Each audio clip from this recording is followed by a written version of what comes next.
আমল করব, পরিপূর্ণ ঈমানদার হব, আল্লাহ তাআলা আপনাকে আমাকে কি পুরস্কার দিবেন? আল্লাহ তাআলা পবিত্র কালামুল্লাহ শরীফে বলেন, যারা ঈমান এনেছে, নেক আমল করেছে, তাদের জন্য আমি আল্লাহ রাব্বুল আলামিন জান্নাতুল ফিরদাউস নামক বেহেশত তৈরি করেছি। সুবহানাল্লাহ। সেখানে আমরা কি চিরজীবন থাকবো? সেখান থেকে আমরা কি বাইর হতে চাইবো না। আল্লাহ রাব্বুল আলামিন আপনাকে আমাকে দয়া করেছেন, মায়া করেছেন, সেজন্যই আপনি আমি জান্নাতের বাগানে আসতে পেরেছি এবং বসতে পেরেছি। সেই জন্য সকলেই আমরা আরেকবার শুকরিয়া আদায় করি, আলহামদুলিল্লাহ। এবার আপনাদের কাছে আমার প্রশ্ন, আমাদের আসল ঘরের নাম কি? বিল্ডিং না কবর? আমাদের আসল ঘরের নাম কি? এই কবরের খবর নিতে হবে, ঠিক কি না? আমাকে এবং আপনাকে আল্লাহ তাআলা কেন সৃষ্টি করেছেন? আল্লাহ তাআলার একটি উদ্দেশ্য আছে না? আছে। আপনাকে এবং আমাকে আল্লাহ তাআলা সৃষ্টি করেছেন একমাত্র আল্লাহ তাআলার ইবাদত করার জন্য, ঠিক কি না? আমার আল্লাহ রাব্বুল আলামিন পবিত্র কালামুল্লাহ শরীফে বলেন, ওয়ামা খলাকতুল জিন্না ওয়াল ইনসা ইল্লা লিয়াবুদুন।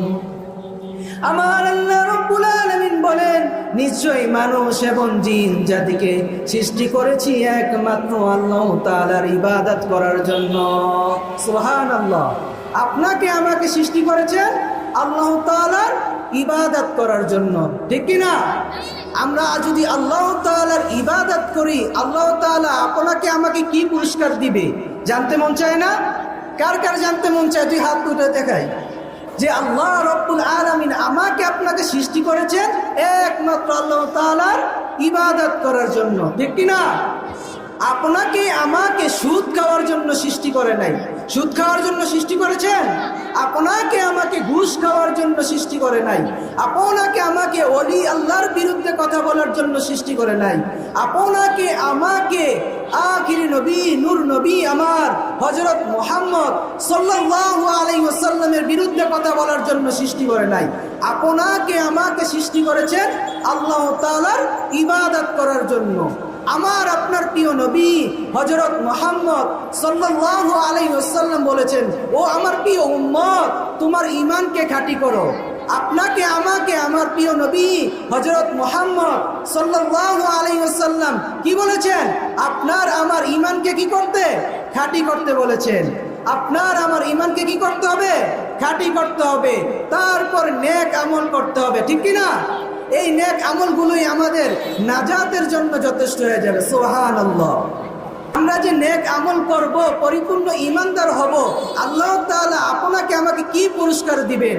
আল্লাহ তাআলা পবিত্র কালামুল্লাহ শরীফে বলেন, ইন্নাল্লাযীনা আমানু ওয়া আমিলুস সালিহাতি কানাত লাহুম জান্নাতুল ফিরদাউসি নুজুলা খালিদিনা ফিহা লা ইয়াবগুনা আনহা হিওয়ালা।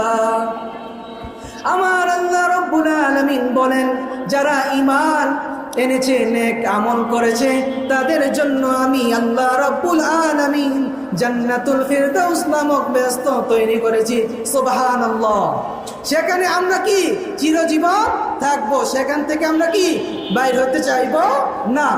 কারণ আমরা যদি আল্লাহ তাআলার জান্নাতে যেতে পারি, সেখান থেকে আমরা বাইর হতে যাব না। আল্লাহ তাআলাকে যদি আমরা ভালোবাসতে চাই, তাহলে অবশ্যই কি আপনাকে আমাকে প্রিয় নবী হযরত মুহাম্মদ সাল্লাল্লাহু আলাইহি ওয়াসাল্লামকে ভালোবাসতে হবে, ঠিক কি না? কারণ আপনার আমার প্রিয় নবী হযরত মুহাম্মদ সাল্লাল্লাহু আলাইহি ওয়াসাল্লাম আমাদের জন্য যে পরিমাণ কান্নাকাটি করেছেন, পূর্বের কোন নবী রাসূল তার উম্মতের জন্য কান্নাকাটি করে নাই, ঠিক কি না? আপনার জন্য, আমার জন্য আমাদের প্রিয় নবী হযরত মুহাম্মদ সাল্লাল্লাহু আলাইহি ওয়াসাল্লাম উহুদের ময়দানে যে পরিমাণ রক্ত ঝরিয়েছেন, পূর্বের নবী রাসূল তার উম্মতের জন্য এত রক্ত ঝরায় নাই, ঠিক কি না?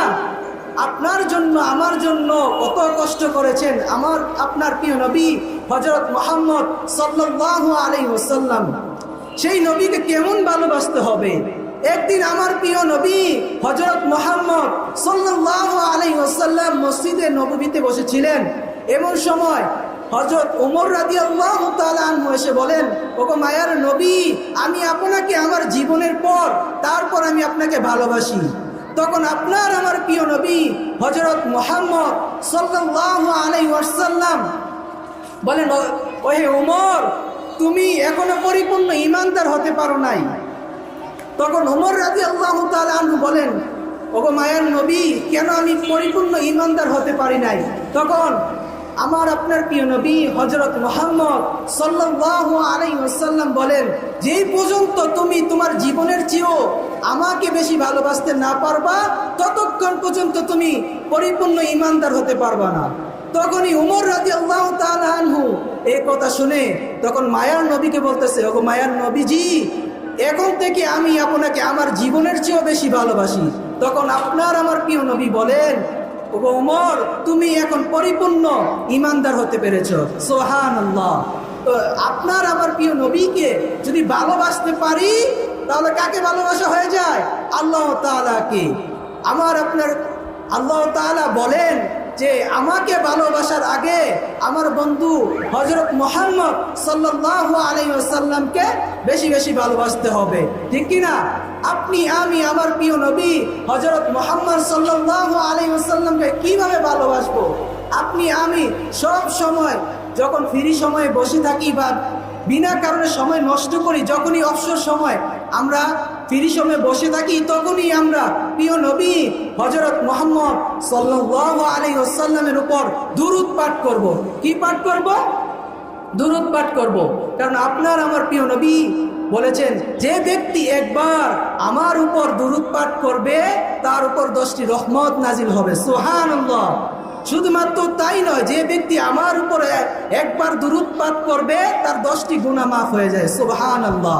তাহলে আপনি আমি বেশি বেশি কি করব? প্রিয় নবী হযরত মুহাম্মদ সাল্লাল্লাহু আলাইহি ওয়াসাল্লামের প্রতি দুরূদ পাঠ করব। সাল্লাল্লাহু আলা মুহাম্মদ, সাল্লাল্লাহু আলা মুহাম্মদ। সব সময় কি প্রিয় নবী হযরত মুহাম্মদ সাল্লাল্লাহু আলাইহি ওয়াসাল্লামের উপর কি বেশি বেশি করে দুরূদ পাঠ করব। পাঠ করব তো ইনশাআল্লাহ। শুধুমাত্র তাই নয়, প্রিয় নবী হযরত মুহাম্মদ সাল্লাল্লাহু আলাইহি ওয়াসাল্লামের উপর আল্লাহ তাআলা দুরূদ শরীফ পাঠ করেন, আল্লাহ তাআলা ফেরেশতাগণ পাঠ করেন। আমরাও কি অবশ্যই প্রিয় নবী হযরত মুহাম্মদ সাল্লাল্লাহু আলাইহি ওয়াসাল্লামের উপর বেশি বেশি কি দুরূদ পাঠ করব। কারণ বেশি বেশি দুরূদ পাঠ করলে কি নবীজির কাছাকাছি মৃত্যুর পর থাকতে পারবো ইনশাআল্লাহ। তাই আমরা আজকে থেকে কি করব? বেশি বেশি দুরূদ পাঠ করব ইনশাআল্লাহ। শুধুমাত্র তাই নয়, আপনাদের মসজিদের সম্মানিত খতিব সাহেব শেখ হাবিবুর রহমান সিদ্দিকী হুজুর প্রত্যেক জুমার ভিতরেই আমি দেখি সব সময় 3 থেকে 4 মিনিট প্রিয় নবী হযরত মুহাম্মদ সাল্লাল্লাহু আলাইহি ওয়াসাল্লামের দুরূদ শরীফের ফজিলত বর্ণনা করেন। তো সকলেই আমার জন্য দোয়া করবেন, দুরূদ শরীফের আমল করবেন। ওয়া আখির দাওয়ানা আলহামদুলিল্লাহি রাব্বিল আলামিন। আসসালামু আলাইকুম ওয়া রাহমাতুল্লাহি ওয়া বারাকাতুহু। মাশাআল্লাহ, মারহাবা। অত্যন্ত মধুর বয়ান করলেন জনাব হযরত মাওলানা হাফেজ হাবিবুর রহমান কুমিল্লা সাহেব।